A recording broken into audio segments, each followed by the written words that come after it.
문제 원인.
Thank you very much.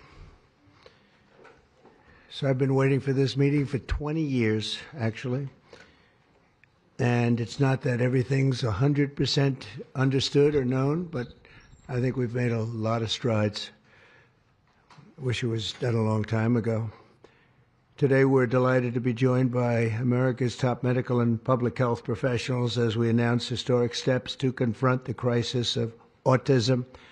Horrible, horrible crisis. I want to thank the man who brought this issue to the forefront of American politics along with me. And we actually met in my office, is it like 20 years ago, Bobby? It's probably 20 years ago in New York. I was a developer, as you probably heard, and I always had very strong feelings about autism and how it happened and where it came from. And he and I don't know, the word got out, and I wouldn't say that people were very understanding of where we were, but it's turning out that we understood a lot more than a lot of people who studied it, we think. And I say we think because I don't think they were really letting the public know what they knew. Thanks as well to the director of the National Institute of Health, Dr. Jay Bhattacharya, FDA Commissioner Dr. Marty McCary. These are great people.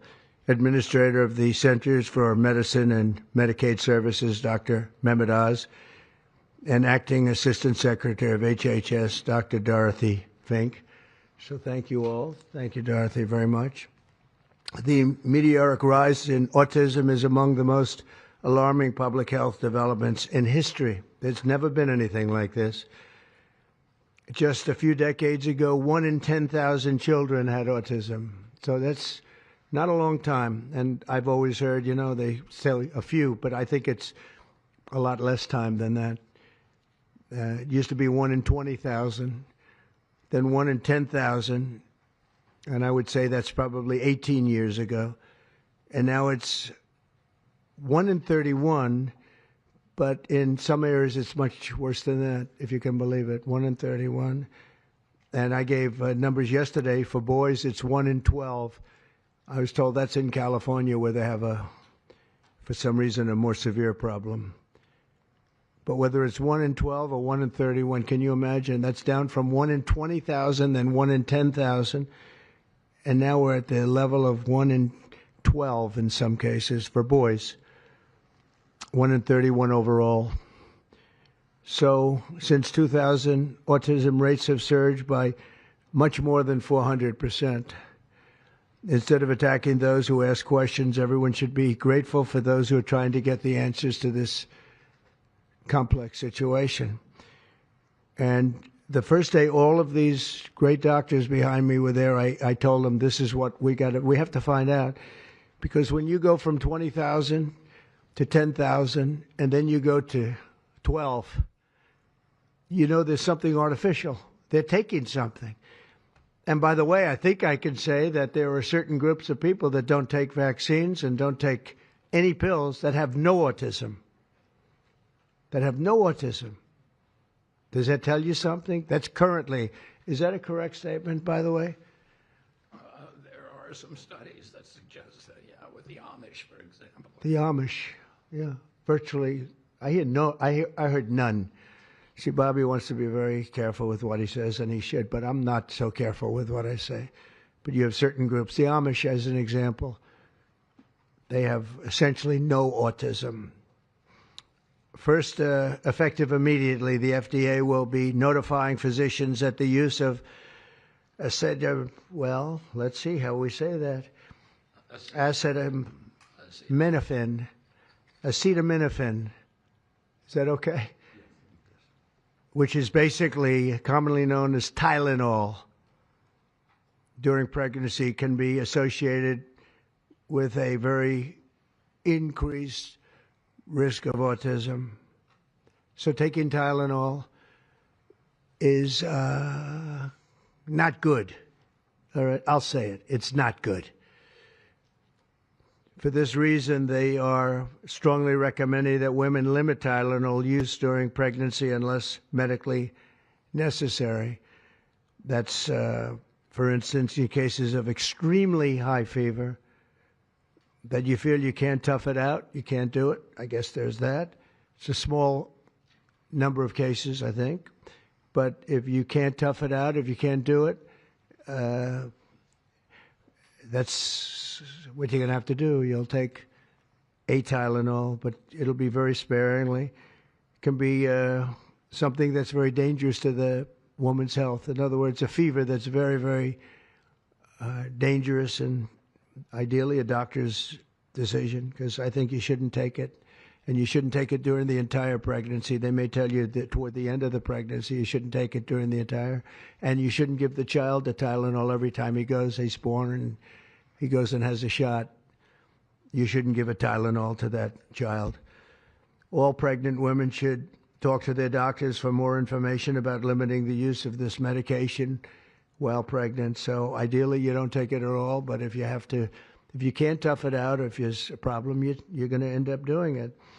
The other thing that I can tell you that I'll say that they will maybe say at a little bit later date, but I think when you go for the shot, you do it over a 5-time period.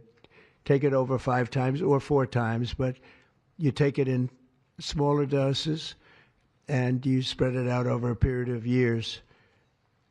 And they pump so much stuff into those beautiful little babies. It's a disgrace. I don't see it. I think it's very bad. They're pumping, it looks like they're pumping into a horse. You have a little fragile child, and you get a vat of 80 different vaccines, I guess, 80 different blends, and they pump it in. So ideally, a woman won't take Tylenol. And on the vaccines, it would be good, instead of one visit where they pump the baby loaded up with stuff, you'll do it over a period of 4 times or 5 times. I've been so into this issue for so many years just because I couldn't understand how a thing like this could happen. And it's artificially induced. It's not like something that when you go from all of those, healthy babies to a point where I don't even know structurally if a country can afford it. And that's the least of the problems. To have families destroyed over this is just so terrible. I also, and we've already done this, we want no mercury in the vaccine. We want no aluminum in the vaccine. The MMR, I think, should be taken separately. This is based on what I feel, the mumps, measles, and all the 3 should be taken separately. And it seems to be that when you mix them, there could be a problem. So there's no downside in taking them separately.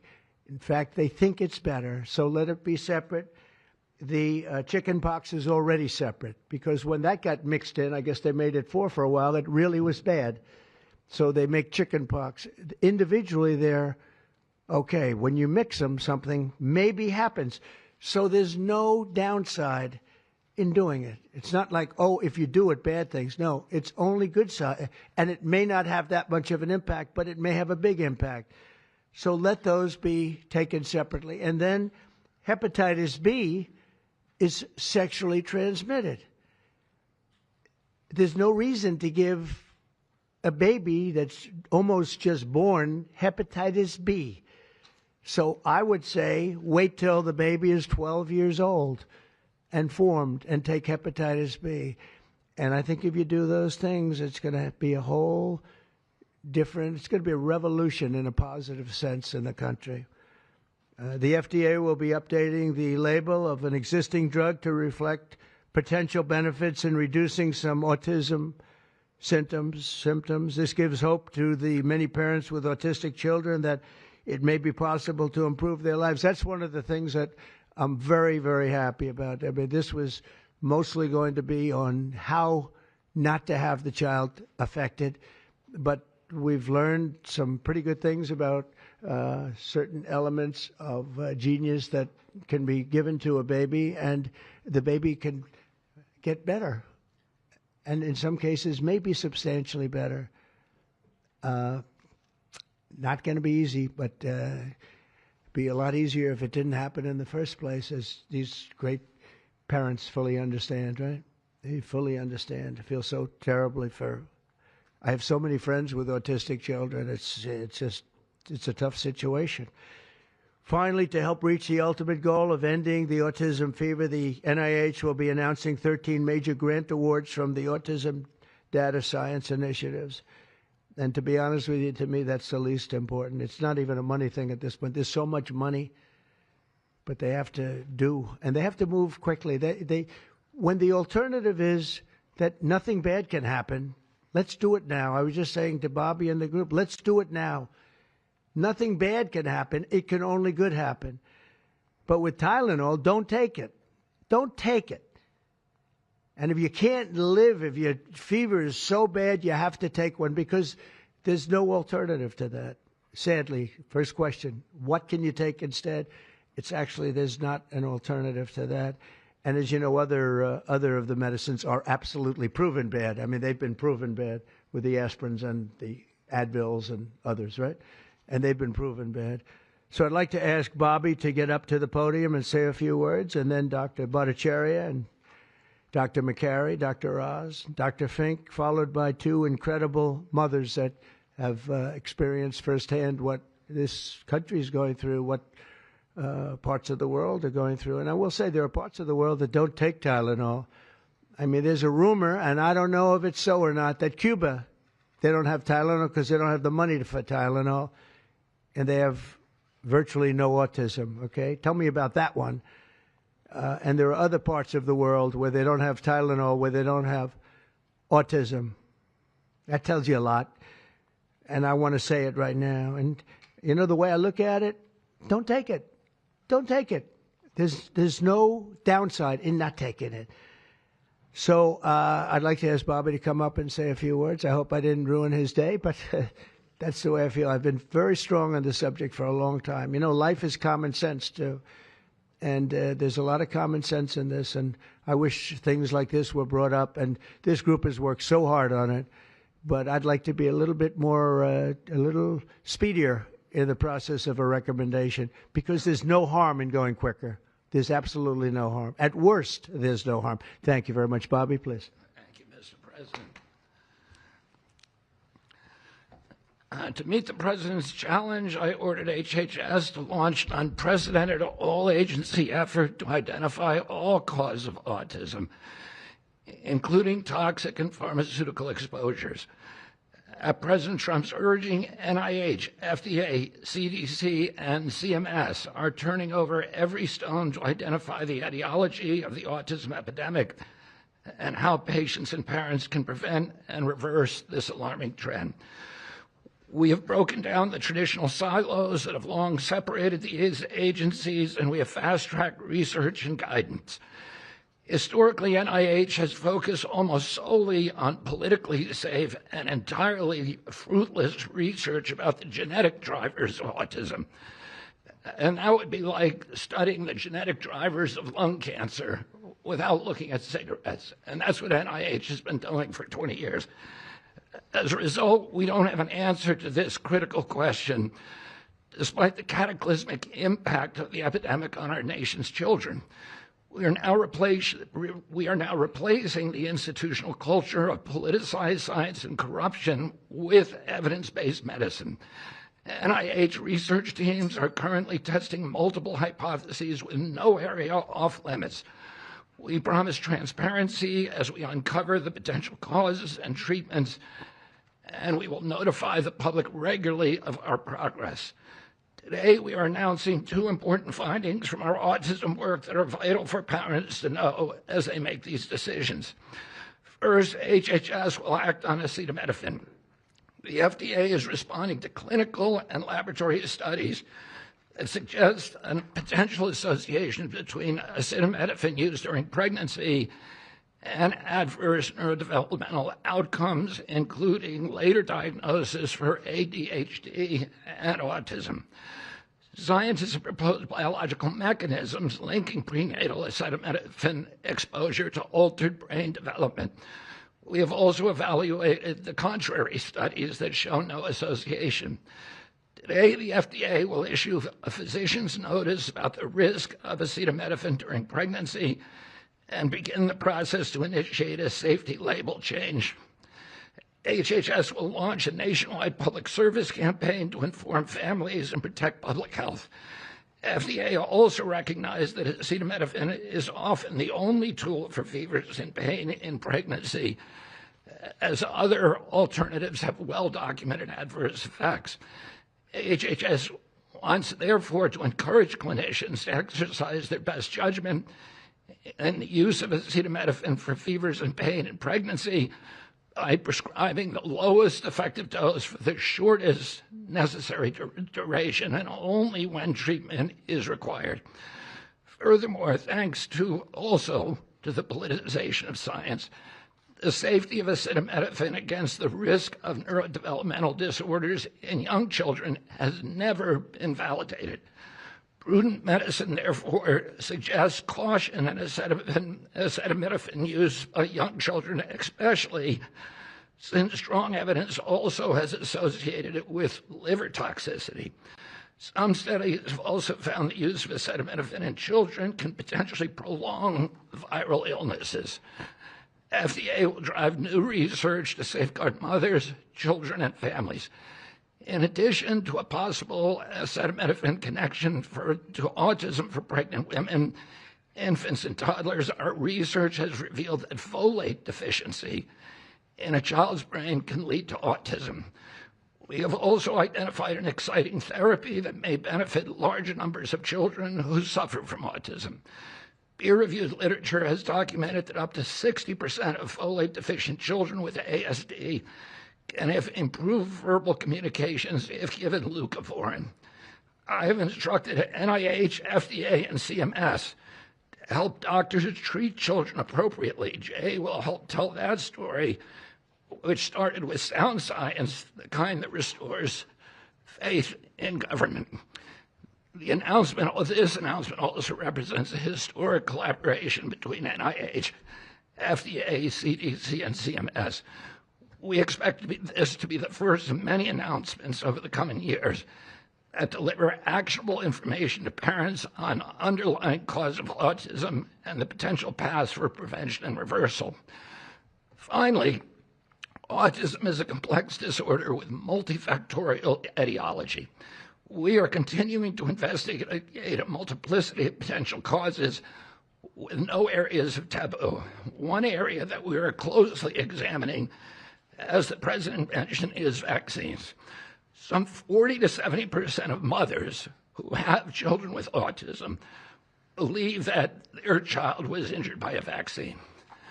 President Trump believes that we should be listening to these mothers instead of gaslighting and marginalizing them like prior administrations. Some of our friends like to say that we should believe all women. Some of these same people have been silencing and demonizing these mothers for 3 decades because research on the potential link between autism and vaccines has been actively suppressed in the past. It will take time for an honest look at this topic by scientists. But I want to reassure the people in the autism community that we will be uncompromising and relentless in our search for answers. We will perform the studies that should have been performed 25 years ago. Whatever the answer is, we will tell you what we find. We are researching this issue to all 3 agencies. Jay will discuss one of our research initiatives at NIH.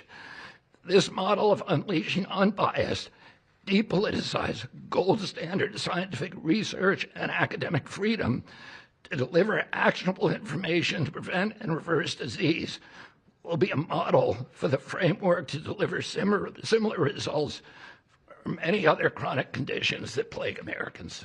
Jay? Thank you, Secretary Kennedy, and thank you, President Trump. Thank you very much. I'm proud to announce today that the NIH has launched the Autism Data Science Initiative to turbocharge autism research, devoting an additional $50 million to the cause of studying autism. Nearly 250 research teams from across the country applied, sent in their applications, and were peer-reviewed by the NIH review panels. The NIH peer reviewers chose the 13 best projects focused on root causes and therapies, with replication and validation studies to guarantee gold standard science. The studies feature a new kind of science called exposomics, where scientists consider environmental and medical factors, nutrition, events during pregnancy, in combination with biology and genetics to answer vital questions about autism. Science like this, conducted in partnership with families and physicians, is the best way to arrest and reverse the autism epidemic. Autism spectrum disorder encompasses a very wide range of symptoms, ranging from mild difficulties with social interactions to profoundly autistic children who experience severe disabilities in speech and behavior. Given this wide range of symptoms across the spectrum, it seems certain that there will be a wide range of biological contributors to explaining the cause. The great thing about the new NIH initiative on autism is that scientists will use rigorous advanced methods in causal inference, machine learning, organoids, and other fresh approaches to the problem. The sharp rise in the prevalence of autism deserves an urgent response by the scientific community. As Bobby said, the NIH has invested a lot of money to study autism over the years, but the research has not produced the answers that families and parents of autistic children deserve, and autistic children themselves deserve. For too long, it's been taboo to ask some questions for fear the scientific work might reveal a politically incorrect answer. Because of this restricted focus in scientific investigations, the answers for families have been similarly restricted, often pointing families to behavioral therapies that don't work for every kid or suggest non-modifiable genetic factors as the cause. But genetics alone can't explain such a sharp rise in autism prevalence over just a few decades, as the President said. In coming months and years, as NIH scientists learn more that can help autistic children and their families, we won't delay. Like scientists often like to do, I can say as a scientist myself, it's really tempting to delay, but but in face of a problem like this, you have to move fast. But we will not delay before telling American people about what we find, and we will win the public trust with transparency and rigor. Already, our broadened focus on autism research has pointed to 2 items that will help families prevent and treat some cases of autism. I'll leave the good news on these 2 items to my close friends and colleagues, Dr. McCary and Dr. Ross. We've been working together closely on this problem for the past 6 months, and our cooperation represents an unprecedented collaboration with Secretary Kennedy's Department of Health and Human Services and with President Trump. I'm delighted to introduce Dr. Marty McCary, Commissioner of the Food and Drug Administration, who will tell you about these announcements of practical help for families with autism. Great, thank you, Dr. Bhattacharya. Mr. President, this is the start of a historic shift in medical culture. This administration is working together to ask big questions about why our nation's children are getting sick so fast. Too often, medicine is doing small little studies, giving us answers we already knew. But we've got to make a difference. You've given us a charge to identify root causes, and we are not going to stop so that we can end the suffering we are watching. And if you've seen a kid with autism, with severe autism, it's hard to watch. Kids get frustrated, they get angry, they can be crying because they want to speak and they can't speak. It's hard to watch, and it may be entirely preventable. For an epidemiologist, that child is an expanding statistic. But for a child, it can be brutal to have autism. Today, the FDA is taking action to update the label on acetaminophen and sending a letter to all U.S. doctors letting them know about the risks in pregnancy. We now have data we cannot ignore. There's a very large study, the Boston Birth Cohort, with researchers that have, from Johns Hopkins, my former institution, and Boston University, found, quote unquote, consistent associations between acetaminophen in pregnancy and autism. And the Nurses' Health Study, with researchers from Yale, Columbia, and Harvard looking at 9,000 kids, found that acetaminophen use in pregnancy was associated with neurodevelopmental disorders. And 4 weeks ago, a Mount Sinai Harvard study reviewed all the existing literature and found the overwhelming body of evidence points to an association. Sure, you'll be able to find a study to the contrary. That's how science works. But to quote the dean of the Harvard School of Public Health, there is a causal relationship between prenatal acetaminophen use and neurodevelopmental disorders of ADHD and autism spectrum disorder. We cannot wait any longer. And honestly, there's been this perfunctory, reactionary, mindless practice in medicine. I learned it in medical school and residency. Just treat all fevers, low-grade fevers, treat them with acetaminophen. Why? What are we doing? A study out of Hopkins actually showed that treating a fever can prolong the duration of illness in a young kid. Maybe that's because a fever is a body's natural way of ridding an infection. When my wife was pregnant and delivered our son a few months ago, they pushed her to take acetaminophen for a low-grade fever. She said no, and then they looked to me and I said, absolutely no. I'm also here to announce good news. Today, the FDA is filing a Federal Register notice to change the label on an exciting treatment called prescription leucovorin so that it can be available to children with autism. You know, autism may also be due to an autoimmune reaction to a folate receptor on the brain, not allowing that important vitamin to get into the brain cells. It's a fairly established, mature pathway. Again, we have a duty to let doctors and the public know we are going to change the label to make it available. Hundreds of thousands of kids, in my opinion, will benefit. One study found that with kids with autism and chronic folate deficiency, 2/3 of kids with autism symptoms had improvement, and some marked improvement. Mr. President, you told us to do what's medically right, to go bold, and not worry about the corporations and the lobbyists. So that's what we're here doing today. Thank you, Mr. President. Good, thank you. Thanks, Marty. I think you all appreciate the passion in the President's voice. We've been hearing that since the inauguration. In fact, even before the inauguration, the President was upset about what he spoke to today. And so together with Secretary Kennedy, who's made it his life's work to address some of these challenges with autism, they challenged us. In fact, they were harsher than that. They wanted no silos to break down what the NIH would do, what the FDA would do, what CMS would do. They insisted that the physician leaders bust through the clutter because their agencies had the power. If we didn't do what every other prior administration had done, which is to let people function within their siloed environments. Because of that, in historic fashion and a very accelerated manner, we have a response today to the autism crisis. It is the first of several chapters, but this is breaking news. You've heard some of it. The response to the autism crisis is going to continue to come to you under Secretary Kennedy's leadership, and the President wouldn't have it any other way, as you've heard. The FDA, based on NIH research, is approving prescription leucovorin for treatment of autistic children. Now, if you're following the script, there should be two questions that you have, two questions that should come to your mind. The first is, how will patients and parents get access to the treatment? I'll tell you how. Over half of American children are covered by Medicaid and CHIP, government health insurance, over half. And therefore, because they're covered in Medicaid and CHIP, upon this label change by Marty, state Medicaid programs in partnership with CMS will cover prescription leucovorin around the country. It's yours, but you have to go to a doctor to get a prescription because they know your child, they know you, and they know the medication. States will also have tools to monitor its use and ensure appropriate utilization. That's important for a bunch of reasons because we want the right kids getting the right prescription medications. We believe private insurance companies will rapidly follow our lead if they have not already done so. And again, to make sure that this is safe and effective treatment, you need a physician to prescribe the medication because it's on prescription. Second big question, how are we going to collect clinical data to answer the big questions that the President is asking and the Secretary insists that we offer? CMS is also issuing guidance to convene states and existing research networks to support NIH and FDA in their research efforts of prescription leucovorin, while also maintaining the privacy of all patients, all health information of our beneficiaries. Collecting real-world data, which is what many of you have been asking us to do in the community, is fast, it is life-saving, and we'll get answers based on what happens over the next few months with this approach. The aggressive approach, and it is aggressive, demanded by the President and by the Secretary, have already identified risk factors and opened the door for the first FDA-recognized treatment pathway for autism.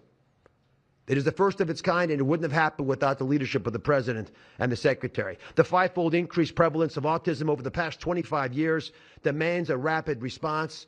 The average clinician, researcher, we spoke to many, thought it would take 5 years to get this data. Parents are unwilling to wait 5 years. The President is unwilling to wait 5 years for these results.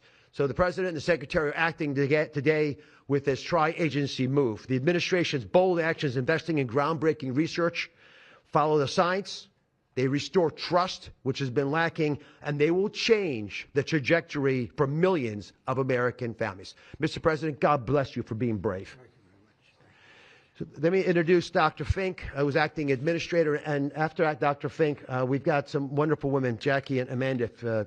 I know it's going to be tough, but if you can make some comments about this historic day, God bless you. Thank you, Mr. President, for this opportunity to speak with all of you today. As a pediatrician and mom, I'm here today to talk about what this announcement means for the millions of moms and dads who are faced with the choice of whether to take acetaminophen during pregnancy. It's hard to hear information that challenges the status quo. We are sharing this information not to confuse, but to empower parents to make the best choices when taking medications during pregnancy. We are all concerned about the rising rates of neurodevelopmental disorders, including autism. President Trump and Secretary Kennedy are dedicated to radical transparency so that patients have the best, most up-to-date information. We are also sharing this information with our nation's doctors, and we encourage you, as always, to consult with your doctor to make the best decision for you. All too often, it's easy to think that medicines we buy without a prescription pose little to no risk for the mom or the baby. As you heard today, pregnant women who need high fever or pain reduction during pregnancy should take the lowest effective dose of acetaminophen for the shortest possible duration. Most women will not meet these indications during their pregnancies. I am encouraged by these developments today because it is another example of our commitment to the American people to leave no stone unturned in improving the health of our nation's children. Next, I'm going to turn it over to some incredible mothers who are going to share more about their stories, and we're so grateful to have you here today.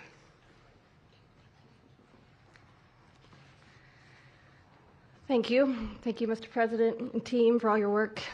This is an historic day, and I'm thankful to be here.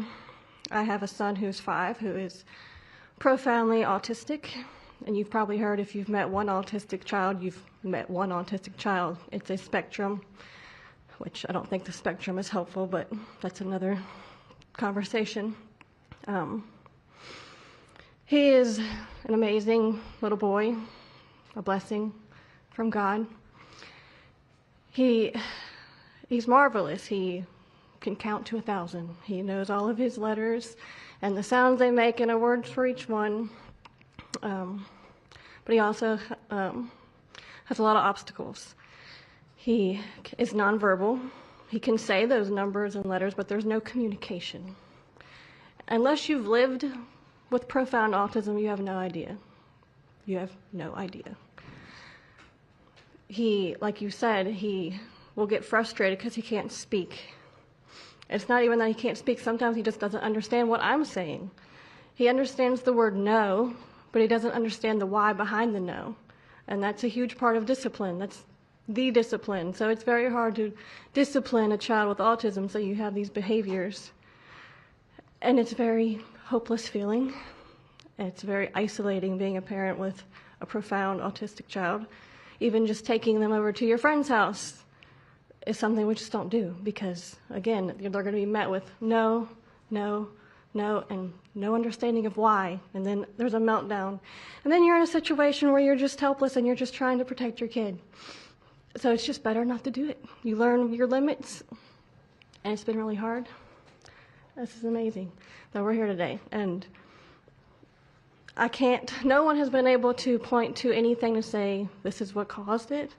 And you can't point to that and say it didn't cause it. I have no idea. I am completely open, not blaming anything, but I'm open to the discussion and the fact that there's work being done to find answers. I'm very grateful. I was already excited to vote for Mr. Trump anyway, Mr. President. But when we got word of RFK doing his work, I was ecstatic. I could not wait for this work to be done, that somebody would try to find us some answers. I'm just very grateful. I pray for my son every day, and I hope that he can get the help that he needs. And just thank you. Thank you. Thank you very much. Thank you, John. You take care of yourself. Thank you.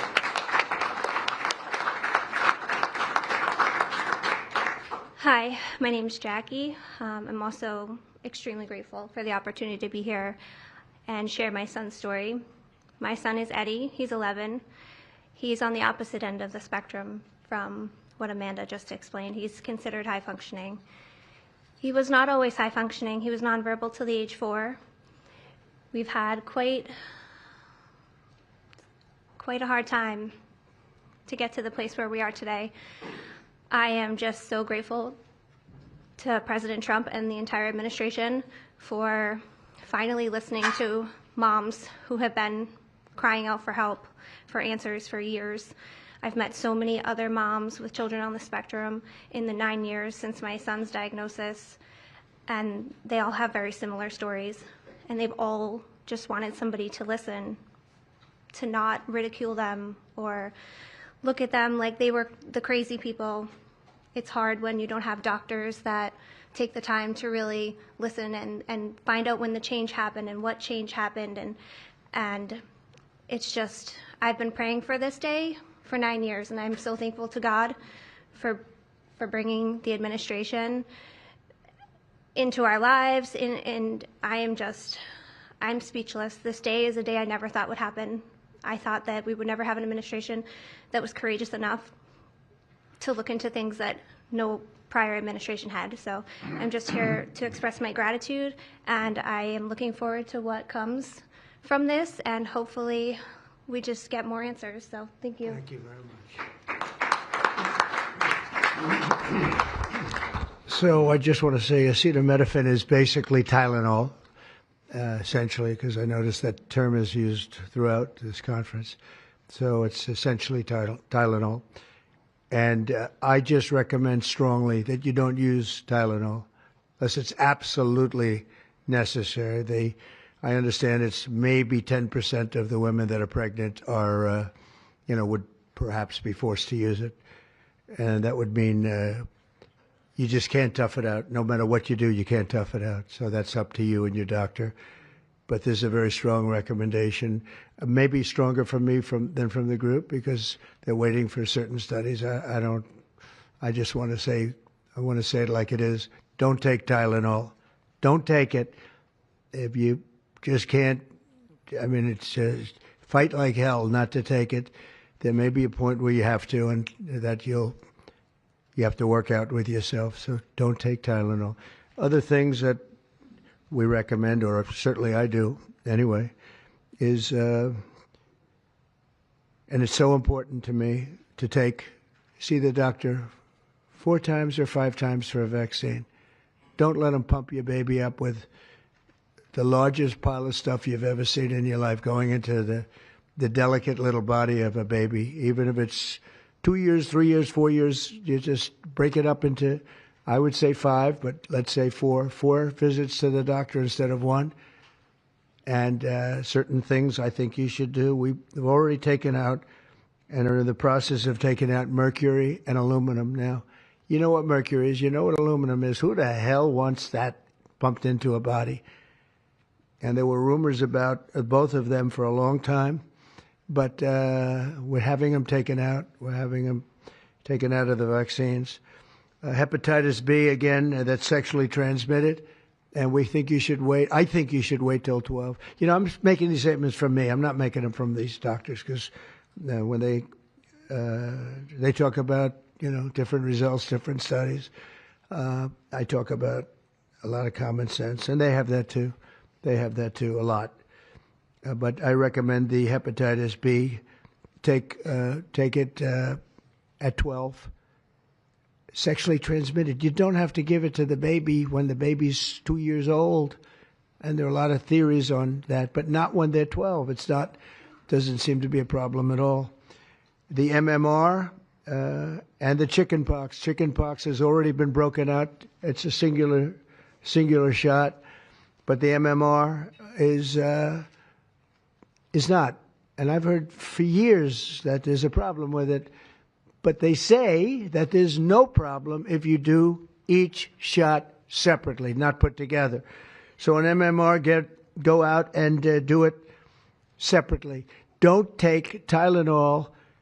Don't give Tylenol to the baby after the baby's born. Every time the baby gets a shot, the baby gets a shot. They say, here, take a cup of Tylenol. I've heard that for years. Take Tylenol. Don't take Tylenol. Don't have your baby take Tylenol. Now, Tylenol is fine for people that aren't pregnant, that aren't in the situation that we're talking about. One very specific situation. If you're pregnant, don't take Tylenol. When you have your baby, don't give your baby Tylenol at all, unless it's absolutely necessary. Don't do it. Break up your visits to the doctors. Break them up. Do it in 5 if you can. Now, it's inconvenient. It's inconvenient. Oh, you have to go back another year later. You're going to go back each year for 4 years, 5 years, 3 years. Just break it up. Break it up, because it's too much liquid. Too many different things are going into that baby at too big a number. The size of this thing, when you look at it, it's like 80 different vaccines and beyond vaccines, and 80. And you give that to a little kid. I mean, I can tell you that I had a woman who worked for me, a beautiful, wonderful woman, worked in Trump Tower, and she had the most perfect child. Beautiful, just perfect. And I remember this little blonde-haired boy running around the lobby of Trump Tower, so healthy and so vibrant. And I said, that's great. And one day I came in and she was crying, her eyes out, behind the counter. She worked at the front desk. She was crying her eyes out. I've never, as much as I've ever seen anyone distraught, she was. I said, are you okay? What happened? My boy, I've lost my boy. What does that mean, your boy? My boy, you know him, sir. You've seen him grow up. He was so beautiful. And I took him for a vaccine, sir. And he developed this unbelievable, I think she said 107, 108. You know, it goes well beyond when this happens. It goes up to 106, 107, 108. You know, we hear 105 and you're in trouble, but it just goes up to a level that you never hear about, but it goes up very high.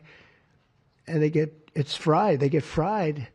She said, I took him, he developed an unbelievable temperature.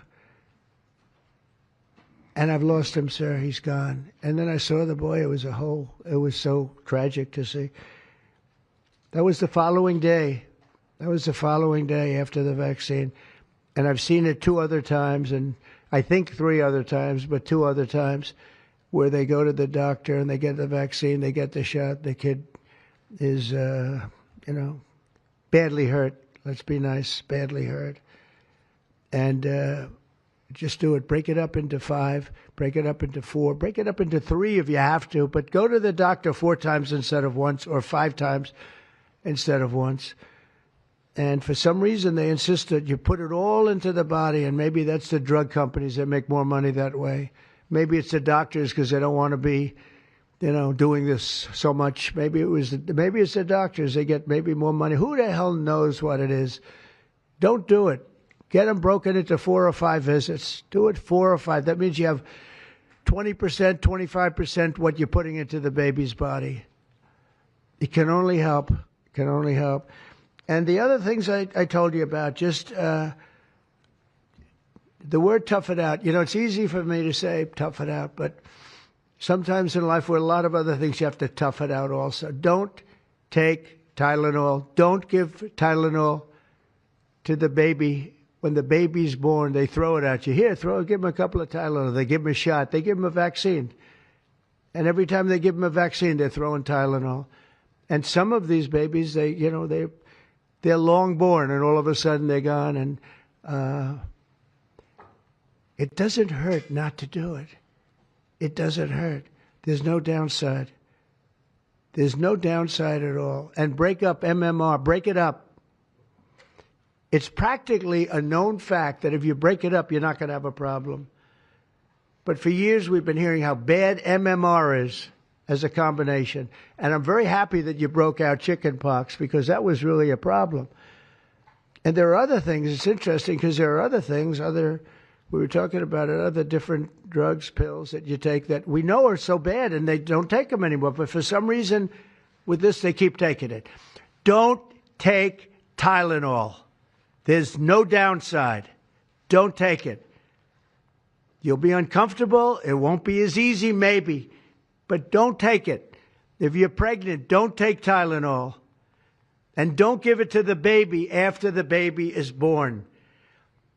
And you know, we have more than 3 years left. And I told Bobby and the doctors behind me, and they are so committed to this, I told them that this is the number one thing I want to do from you. And you know, we have something else called Favored Nations, where I'm going to be reducing drug prices by 1,000%, by 900, 600, 500, 1,200.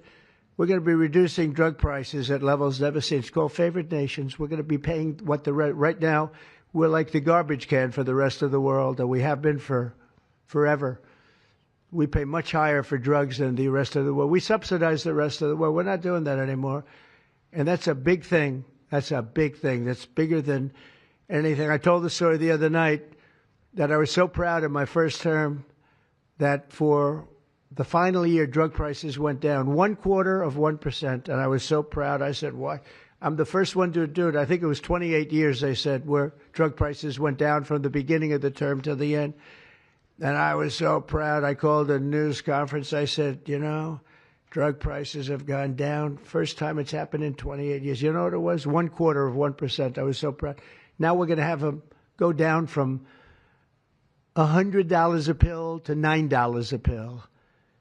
From $1,300 for a shot of like an Ozempic or I call it the fat pill or the fat drug.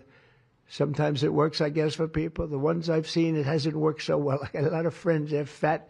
They said, yeah, I lost some weight. I said, you don't look it to me. But they pay $1,300, $1,200, and they go to London and they pay $88. And they call me, they go, what's this all about?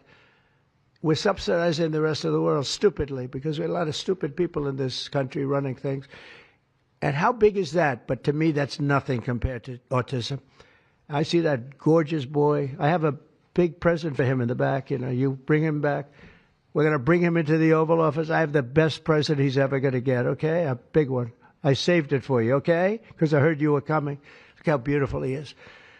So that's it. There's nothing much to say. Don't take Tylenol if you're pregnant. And don't give Tylenol to your child when he's born or she's born. Don't give it. Just don't give it.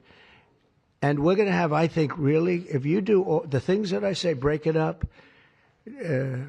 Just break it up. Break up the shots with the doctor. MMRs, as I told you, separate. Chickenpox already separate. You do these things. I'm telling you, I want to, when I leave office, I don't want to have, it's going to be the kind of number that we're hearing where it's 1 in 32 or 1 in 10, because I've heard 1 in 10 also. And in California, it's really bad. I want it to be, let's get it back to maybe 1 in 10,000 or 1 in 20,000 or maybe none in 20,000. And the only way you're going to do that, because this is artificially induced. This is induced by something. You don't go from 1 in 20,000 to 1 in 10,000, then to 1 in 10. That means you're taking something and something's wrong. And I feel very certain, and I know I'll be criticized. Someday they'll look back and they'll say, well, it wasn't, but I think it will. I think we're going to have a tremendous, this is the most important thing. There's nothing more important than me. We cured inflation that Biden gave us. He gave us so much inflation, the biggest ever in history. We got inflation done. We brought prices down. We gave you the largest tax cuts, all that stuff. It doesn't mean a thing compared to what we're doing today. This means everything. So we're going to save a lot of children from a tough life, really tough life. We're going to save a lot of parents from a tough life. Okay, how about a few questions? Let's just make it on this subject. This is so beyond as a subject that I'd rather not talk about, some nonsense on the economy. And I will say this, The economy is unbelievable. The stock market just hit another record high and all that stuff. This means more to me. Yeah, please. Mr. President, I have one on your announcement, one on vaccines that's also related. Yes. Why do you think we haven't heard more previously about the tie to autism and acetaminophen? Nobody knows. I don't know. Not only that, when you say it, you get attacked. I was saying something similar, not as strongly, because now facts are on our side. But I was saying it with Bobby 20 years ago, and I was attacked. I said, whoa, what was that all about? I had no idea. You get attacked. I don't know. The medical community, the drug companies, doctors. I don't know what it is. All I want to do, I don't care. I don't care about being attacked. It doesn't matter to me. I believe that the numbers at the end of our term or shortly thereafter could be really phenomenal. I want it to go up just like it came down to this horrible level. 1 in 10, 1 in 12. I was told 1 in 10. I was told 1 in 12. Today I heard 1 in 31 if you add the girls and the boys together. It's crazy. And it was 1 in 10,000 and 1 in 20,000. It's not even sustainable for a country. You want to know the truth. And there are other places that don't have it. And they have things in common. And that's called medical research. Yeah, please. Mr. President, I'm curious as you look at the trend lines, Yeah. how much of this is the causation of acetaminophen and how much is sort of better diagnosis, doctors, researchers having a better understanding of what is on the autism spectrum? Do you want to do that? Sure, go ahead, Rob. That's one of the canards that has been promoted by the industry for many years, that it's changed diagnostic criteria, better recognition. But there's been study after study done of that completely debunks that. One of them by the Mind Institute at UC Davis, University of California. But also it's just common sense, because you're only seeing this in people who are under 50 years of age. If it were better recognition or diagnosis, you'd see it in 70-year-old men. I've never seen this happening in people my age. I've never seen a case of full-blown autism, and that means profound autism. I want to be very careful. Head banging, stimming, toe walking, nonverbal, non-toilet trained. I've never in my life seen a 70-year-old man who looks like that. You're only seeing it in the kids. It's an epidemic. Thank you, Mr. President. I was hoping that you could clear up confusion for moms and dads across America, many of whom voted for you. There's a statement that was put out by the American College of Obstetricians and Gynecologists, and in their statement, they write, acetaminophen remains a safe, trusted option for pain relief during pregnancy, and that's at odds with what you said and with what many of the experts say. How do you clear up this confusion? That's the establishment. They're funded by lots of different groups. And you know what? Maybe they're right. I don't think they are, because I don't think the facts bear it out at all. They're fighting for something that, in my opinion, they shouldn't be fighting for. But here's the thing. There's no downside to doing, other than a mother will have to, as I say, tough it out a little bit. There's no downside to doing this. It's not like, oh, if you do this, you're going to die. There's no downside. There's no downside to going over a 4-year or a 5-year period or a 3-year period, or even if you space them out for 6 months, you space it out. There's no downside. And that's why I will say the gentlemen behind me, they have very strong views, and they feel that we're right, but they'll have more research done over the next 2 months. I said, well, 2 months is a long time. A lot of people could be saved, and there's no downside to doing it. Everything I said, there's no downside to doing it. It can only be good. And I think you're going to see very good results. That's establishment stuff, and we've been reading that about a lot of things for years. And you know what's happened? We've gone from 1 in 20,000 to 1 in 10,000 to 1 in 32 to 1 in 10. Think of it. 1 in 10 or 12 or 1 in 31. Think of it. 1 in 31 people, young kids, get autism. What is it, Jeff? My question is about leucovorin. You mentioned that as part of your plan. That is also a chemotherapy treatment. Have you been in touch with the drug companies to Why don't increase I have the production doctor about answer that? that? And I'm going to throw in my follow-up at the same time. Dr. Oz mentioned that this will be available with CHIP, children who are on CHIP. But the big beautiful bill reduced funding for CHIP and Medicaid by $1 trillion over the next 10 years. Are you concerned that that will impact your ability to get this drug out? I'll explain it to you in a second, but please go ahead. Thank you. Thank you. Leucovorin is not a chemotherapy, but it is a vitamin given with chemotherapy sometimes. And the idea here is that the folic acid receptor in the brain is blocked by some antibody response. It might be 20, 40, 50% of kids with autism. And leucovorin will bypass that blocked receptor. And that's why so many doctors are probably seeing so much clinical improvement on kids with leucovorin. So are you going to increase production? Yeah, we've been in touch with the companies, and they are prepared to ramp up production. And we actually talked to them about a month ago. And on your second part of your nasty question, the number is that the great big beautiful bill, which is the greatest, I think one of the best things ever passed in the history, with the tax cuts and regulation cuts and all of the things it does, no tax on tips, no tax on Social Security, no tax on overtime, all of it does. It also gives $200 million, as just explained by Dr. Oz, and I'd like you to explain that to exactly what you're saying. The Big Beautiful Bill actually increases Medicaid spending projected over the next 10 years by $200 billion. There's also a $50 billion rural health transformation fund, which will allow a lot of these programs to get in the rural parts of the country that the president and Congress are handing to governors to start distributing. Those grants have already gone out. The money will be allocated by the end of this calendar year. And I want to point out that the ability of NIH to do research that feeds and hands the ball to the FDA, which then can change labeling to allow Medicaid programs in states to fund this program, will ensure that the things that President Trump and Secretary Kennedy desire are financially affordable for the families around America. You mentioned CHIP, sir. That's why I asked that question. You mentioned that CHIP would fund this for children. Well, most of the kids are on Medicaid, probably 43% on Medicaid, another 8-10% on CHIP. And all the programs in general are being evaluated. Most of what the One Big Beautiful Bill was seeking to do was to remove fraud, waste, and abuse. But the programs themselves should stay financially intact for the people for whom they were designed, and in this case, for children.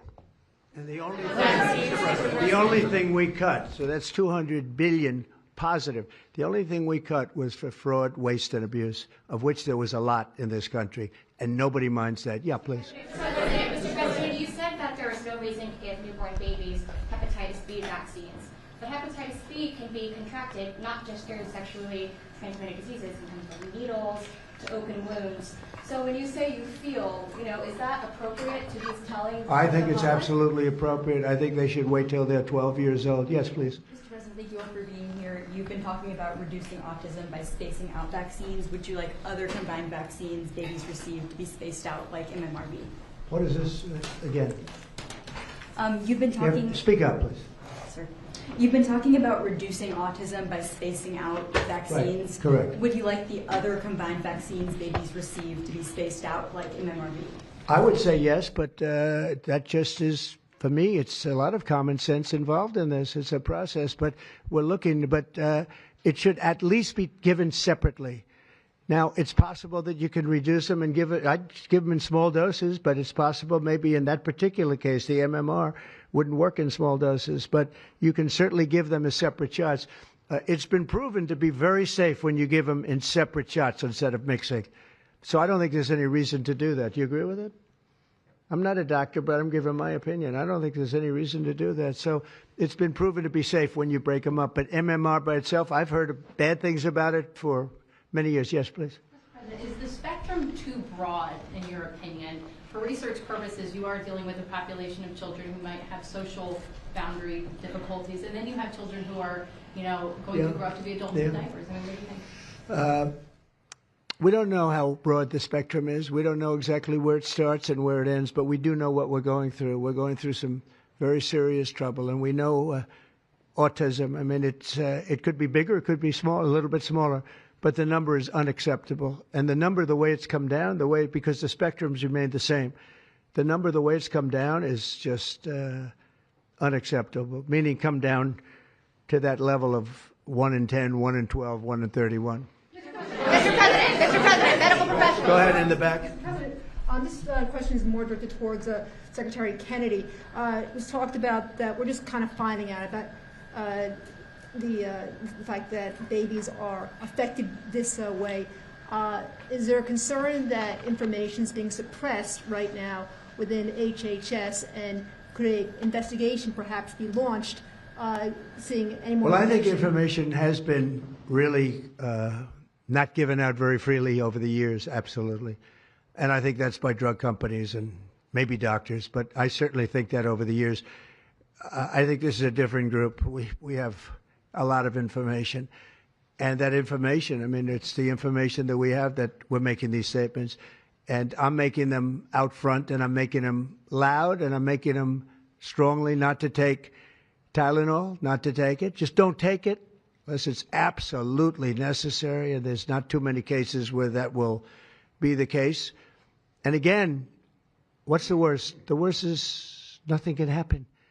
It's very positive. That's a positive thing. But I don't believe I don't actually believe that's possible. I think the results are going to be amazing. I want to see amazing results by the time I leave this beautiful building. And I will consider this, I believe, with the wars, I've stopped 7 different wars. I've saved millions of lives. I've done a lot of things. This will be as important as any single thing I've done, because I know ladies, beautiful ladies just like this, that are going through the same thing. And it's not easy, and I admire you for being able to do it. But I admire him, too. I wish I had a face that looked like that. If I looked like him, I would have been president a long time ago. Parental is widely used in other countries, too. As you make this announcement, do you expect your decision may affect I other hope they countries? follow it, yeah. I hope they follow it. Yeah, other countries are, sell Tylenol. Some countries don't. I mean, I hear Cuba. Now, again, you'll have to check this out. But I hear Cuba doesn't have it because it's very expensive. And they don't have the money to have it, or they don't want to spend the money to have it. They don't have Tylenol. And I hear they have essentially no autism. So you'll have to check it out. Yeah, Brian. Medical professionals have warned for decades. I said, no, not you. You're CNN. You're fake news. Go ahead, Brian. Thank you, Mr. President. I want to go back to the Amish community, if I can, just for a second. I recently saw a man from Minnesota, an Amish man from Minnesota, on a podcast, and the host asked him what the rates were for like ADHD and autism, and he had no idea about ADHD, didn't know that it existed, and certainly didn't know of any cases. What are they doing? It doesn't exist with the Amish community, and they don't take all of this junk. It doesn't exist. That tells you, doesn't that tell you? That's like, that's like certain countries where it doesn't exist and they don't take it. Would you like to make a comment about that, Mark? The Amish population is a very mixed group, so there's a subset that take vaccines, a subset that does not, and we know they have very low rates of chronic disease all across the board.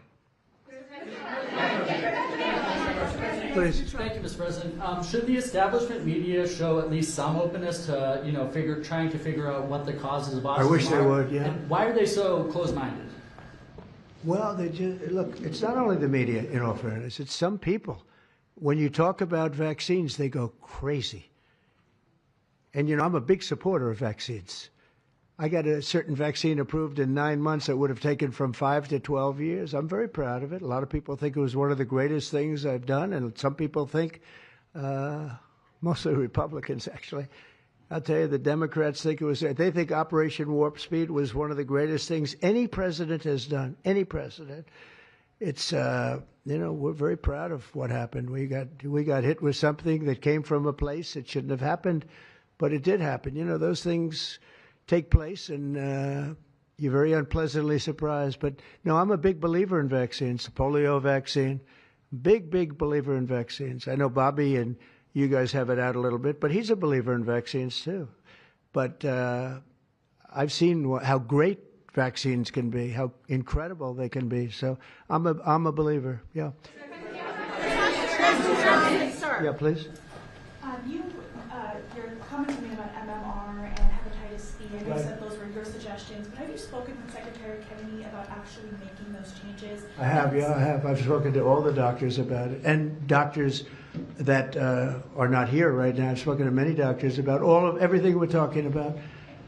And, you know, the Tylenol has started to be spoken of over the last period of time, but we've been doing the research. A lot of what they've been speaking about comes from right here by research done by these people. And I just say it again, don't take Tylenol. Don't take it. And don't give it to your child after your child is born. And do all those other things, little things, just spread out your visits, et cetera, on the vaccine. And I want to thank everybody. This is a very important day. Thank you very much.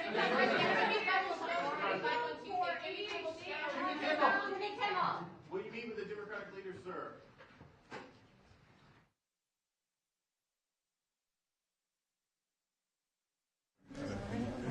He's not going to answer my